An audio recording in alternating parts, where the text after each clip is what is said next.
Sungguh miris dan mengejutkan saudara, mahasiswa program pendidikan dokter spesialis anestesi Universitas Padjadjaran, Priguna Anugrah Pratama, diduga memerkosa seorang perempuan yang merupakan anak pasien di Rumah Sakit Hasan Sadikin, Bandung, Jawa Barat. Insiden terjadi pada pertengahan Maret di salah satu ruangan lantai 7 gedung Rumah Sakit Hasan Sadikin. Saat itu tersangka sedang bertugas jaga malam. Bagaimana peristiwa ini bisa terjadi dan apa latar belakang tersangka melakukan hal keji tersebut? Korban pun melaporkan kejadian ini ke polisi. Alhasil, Priguna Anugrah Pratama ditangkap dan ditetapkan sebagai tersangka. Kabid Humas Polda Jabar Kombes Hendra Rohmawan bilang polisi masih mendalami kasus ini. Karena berdasarkan keterangan beberapa saksi, ada kemungkinan pelaku memiliki perilaku seks yang menyimpang. Dalam proses penyidikan, polisi menyita sejumlah barang bukti, diantaranya infus, sarung tangan, jarum suntik, beragam obat bius, dan alat kontrasepsi. Pelaku kemudian dikenai pasal kekerasan seksual dan terancam hukuman 12 tahun penjara. Kemudian kita tetapkan tersangka saudara PAP atau Priguna Anugrah Pratama. Pekerjaan dokter pelajar yang sedang mengambil spesialis anestesis di Rumah Sakit Hasan Sadikin. Saksi-saksi, telah dilakukan beberapa acara pemeriksaan terhadap 11 orang saksi. Kasus ini pun mencoreng nama Universitas Padjadjaran. Pihak kampus langsung memberhentikan Priguna Anugrah Pratama sebagai mahasiswa pendidikan spesialis prodi anestesi setelah diduga menjadi pelaku pemerkosaan terhadap keluarga pasien di Rumah Sakit Hasan Sadikin, Bandung.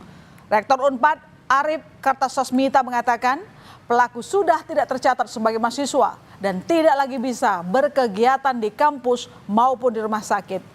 Unpad juga berkoordinasi dengan RSHS dan polisi agar korban mendapat keadilan.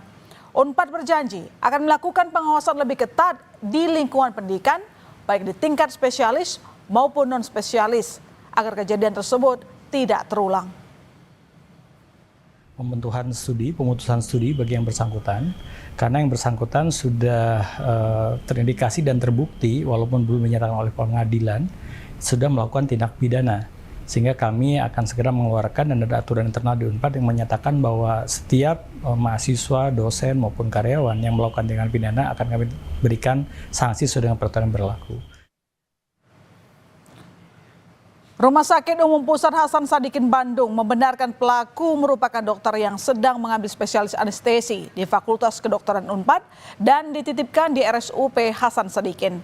Dirut SDM RSUP Hasan Sadikin, Bandung, Fitra Herigiana menjelaskan, pada waktu kejadian pelaku memang tengah melakukan tugas jaga malam, sehingga sesuai prosedur ia bisa masuk ke ruang IGD. Tapi Fitra memastikan tindakan medis yang dilakukan pelaku terhadap korban, yakni menyuntikkan obat bius saat hendak transfusi darah, adalah tindakan di luar standar operasional prosedur.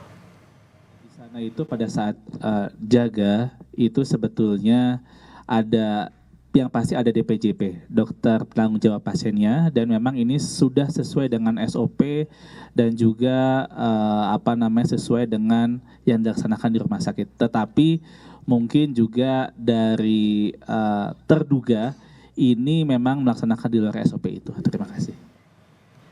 Kementerian Kesehatan merespons kasus dugaan kekerasan seksual yang dilakukan dokter anestesi PPDS Unpad Priguna Anugrah. Wakil Menteri Kesehatan Dante Saxono Harbuwono mengatakan pihaknya telah memberhentikan program PPDS pelaku dengan tidak melakukan status pelayanan medis. Kemenkes juga meminta Konsil Kesehatan Indonesia mencabut surat tanda registrasi dokter Priguna Anugrah Pratama agar tidak lagi mendapat izin praktik. Kemenkes akan menggelar cek kesehatan mental secara massal untuk semua peserta program pendidikan dokter spesialis di seluruh Indonesia. Hal itu dilakukan untuk memastikan kesehatan ataupun mental para calon dokter spesialis dalam kondisi baik dan mengantisipasi kejadian serupa tak terulang lagi. Sementara menghentikan pendidikan spesialis anestesi di Rumah Sakit Hasan Sadikin selama 1 bulan untuk melakukan konsolidasi, untuk melakukan perbaikan, untuk melakukan pengawasan yang lebih optimal. Kemudian juga kami akan melakukan pemeriksaan mental juga untuk para peserta pendidikan spesialis sehingga peristiwa-peristiwa ini tidak terjadi. Tapi kalau dilihat secara keseluruhan, ini adalah peristiwa kriminal murni, tidak berkaitan dengan program pendidikan di mana yang bersangkutan itu sekolah. Lalu bagaimana kasus ini bisa terjadi? Priguna Anugrah ternyata tega memerkosa anak pasien dengan modus pengecekan dan pengambilan darah yang berakhir dengan pembiusan.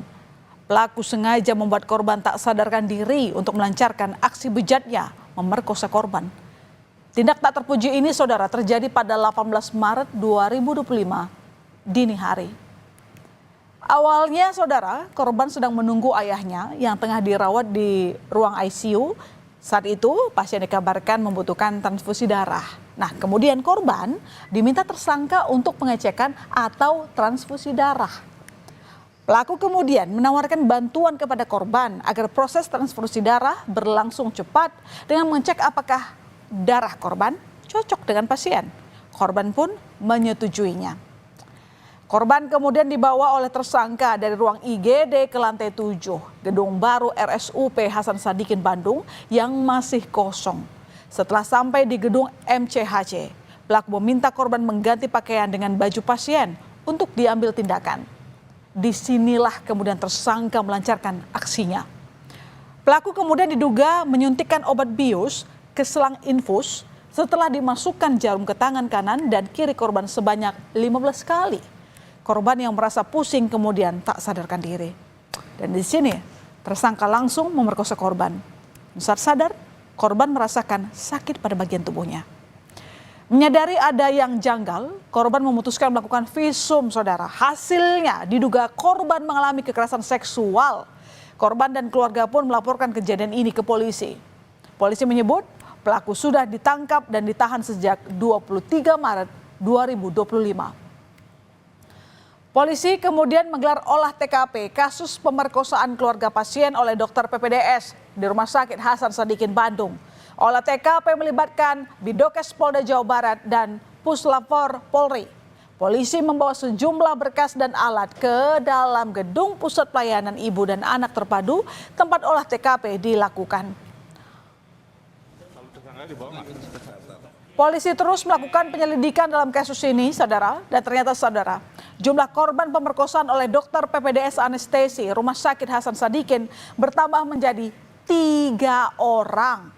1 orang merupakan anak dari pasien, sedangkan 2 korban lainnya merupakan pasien di Rumah Sakit Hasan Sadikin. Selain memeriksa 13 orang saksi, polisi juga akan melakukan tes uji lab DNA untuk mengetahui apakah ada pelaku lain. Dan untuk mengetahui perkembangan kasus kekerasan seksual yang dilakukan dokter PPDS, Priguna Anugrah pertama, kita bergabung dengan jurnalis Kompas TV, Fida Alatas, dan juru kamera Andri Iskandar di RSUP Hasan Sadikin Bandung. Fida, bagaimana hasil olah TKP hari ini dan sudah berapa lama dokter PPDS tersebut bertugas di RSHS? Ya, my sister dan juga saudara, tadi olah TKP ini berlangsung selama kurang lebih 2,5 jam, dimulai pada pukul 15.30 dan berakhir di sekitar pukul 18.10. Ada beberapa hal yang menjadi fokus dalam olah TKP lanjutan hari ini, di mana ini merupakan olah TKP yang kedua, di mana olah TKP pertama sebelumnya ini dilakukan oleh penyidik dari Ditreskrim Polda Jabar sebelum melakukan penetapan tersangka terhadap Priguna Pratama begitu ya, dan hasil hal-hal yang dilakukan oleh penyidik begitu dalam olah TKP lanjutan ini, yang pertama ini adalah melakukan swab untuk memeriksa DNA dari kasur yang berada di TKP, tepatnya berada di ruangan MCHC lantai 7 Rumah Sakit Hasan Sadikin Kota Bandung. Setelah melakukan swab begitu ya, my sister dan juga saudara, pihak penyidik ini juga mempelajari tata letak CCTV tempat di mana TKP ini berlangsung. Lalu selanjutnya penyidik ini juga mempelajari kemungkinan adanya undang-undang kesehatan yang dilanggar dalam kasus ini. Ini merupakan olah TKP kedua, my sister dan juga saudara, setelah adanya tambahan korban dari tersangka Priguna Anugrah, dokter residen begitu ya, yang tengah menempuh pendidikan anestesi atau spesialis anestesi di RSHS Kota Bandung. Kedua korban tambahan tersebut ini merupakan pasien yang informasinya saat ini masih dirawat di RSHS Kota Bandung. Dan dua korban tambahan ini, my sister dan juga saudara, ini dilakukan kekerasan seksual atau diduga dilakukan kekerasan seksual oleh tersangka sebelum korban pertama ini diketahui atau dilakukan penyidikan, di mana kejadiannya ini pada tanggal 10 dan juga 16 Maret 2025.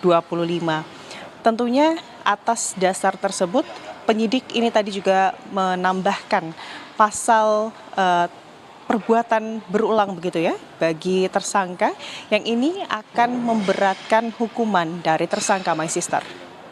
Vida, selain memang polisi membuka posko pengaduan, tetapi apakah polisi juga membuka layanan hotline begitu untuk para korban yang mungkin tidak berani melaporkan secara langsung?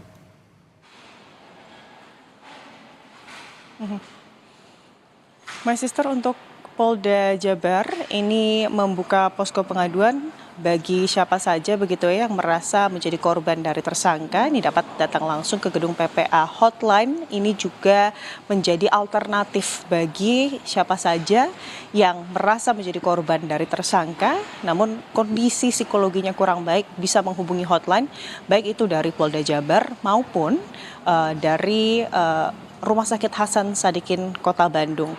Dan tentunya, my sister dan juga saudara, kasus ini terus didalami oleh pihak kepolisian. Polisi juga masih mencari kemudian adanya dugaan tambahan jumlah korban. Karena kalau kita melihat tersangka ini bertugas atau mengenyam pendidikan di RSHS Kota Bandung ini selama kurang lebih 2 semester atau kurang lebih 1 tahun begitu ya. Dan tentunya polisi, RSHS Kota Bandung dan juga Universitas Padjadjaran ini mendorong bagi siapapun yang merasa menjadi korban dari tersangka untuk melapor agar kasus ini bisa terang benderang begitu, my sister. Jadi kira-kira Vida, singkat saja jawabnya, kapan kira-kira target kita bisa mendapatkan hasil setelah TKP sudah dilakukan sebanyak 2 kali ya? Dari hasil swab dan juga beberapa hal yang dilakukan dalam olah TKP kedua ini, my sister dan juga saudara, hasilnya ini terlebih dahulu akan diproses di Laboratorium Forensik Mabes Polri. Dan di Reskrimum atau Dirkrimum Polda Jabar, Kombes Surawan tadi menyebut bahwa hasilnya ini kemungkinan akan keluar dalam beberapa hari ke depan, dan saat itu terjadi pihaknya ini langsung akan menyebarkan informasi tersebut melalui media, my sister. Terima kasih Vida atas laporan Anda. Selamat kembali bertugas. Dan saudara, jika memang masih ada korban lain dari kasus ini, tolong jangan ragu untuk melapor ke posko pengaduan yang sudah dibuka oleh Kepolisian Daerah Jawa Barat, baik di kantor Polda Jabar maupun di RSUP Hasan Sadikin Bandung. Karena keberanian korban untuk mengungkap tindak kejahatan bukan hanya dapat mempermudah pengembangan dan pengungkapan kasus, tapi sekaligus jadi langkah yang berharga untuk menyelamatkan orang lain. Kasus ini menyadarkan kita agar tetap mawas diri dimanapun dan dengan siapapun. Jangan mudah percaya pada mereka yang terlihat baik di permukaan.